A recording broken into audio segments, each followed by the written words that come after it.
Pour soutenir le pouvoir d'achat des populations, le gouvernement a depuis le 27 avril pris certaines dispositions, notamment le plafonnement des prix des produits locaux et importés. Malgré ces mesures, force est de constater que le prix des produits de première nécessité a connu une hausse sur le marché. Sous-production ou augmentation des prix à l'usine, le ministre du Commerce a visité certaines unités de production de la farine de blé et d'huile pour apporter des réponses à toutes ces préoccupations. Reportage Abidé Nyassimbe. Les décisions et dispositions prises par le gouvernement pour lutter contre la vie chère et soutenir le pouvoir d'achat des ménages peinent à être mises en place. Malgré le plafonnement des prix des produits locaux et importés, le constat reste amer. L'huile et la farine de blé, par exemple, sont chères et difficiles d'accès. À qui la faute? Aux unités de production. Le ministre du Commerce, de l'Industrie et de la Consommation locale a rendu visite à certaines d'entre elles.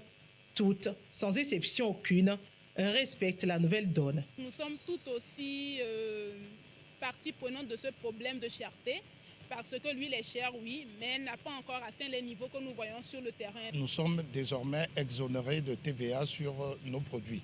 Nous avons traduit cela dans les faits immédiatement, si bien que nos cartons de 4 x 5 litres qui font 20 litres sont passés donc des 32 000 redescendus à 25 000. Le prix aujourd'hui de l'huile en Malaisie, si on veut l'acheter, il revient à plus de 30 000 francs vendus au Togo. Donc c'est avec les efforts du gouvernement qu'on arrive à avoir un prix. Aujourd'hui, notre prix actuel, le prix de grossiste, c'est 25 500 francs. Donc on est déjà moins que ce que le gouvernement a demandé. Mais le gros souci aujourd'hui, c'est qu'il y a de la spéculation en ville. Et nous ne pouvons pas contrôler cette spéculation due au fait qu'ils ramassent, comme notre bidon est le moins cher de la sous-région, ils prennent notre bidon et ils passent les frontières avec.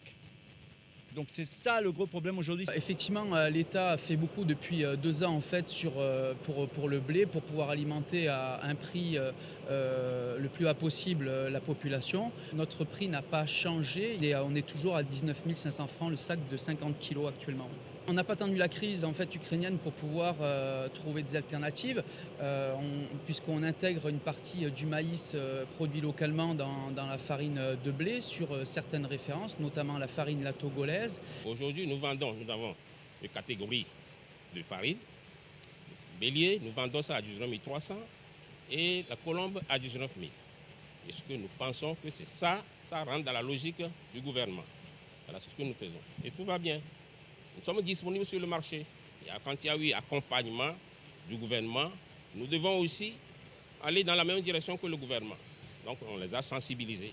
Que ce soit à Nyoto, à Sopal ou encore à la Société Générale du Moulin, en passant par la Société des Moulins Modernes du Togo, le message est le même.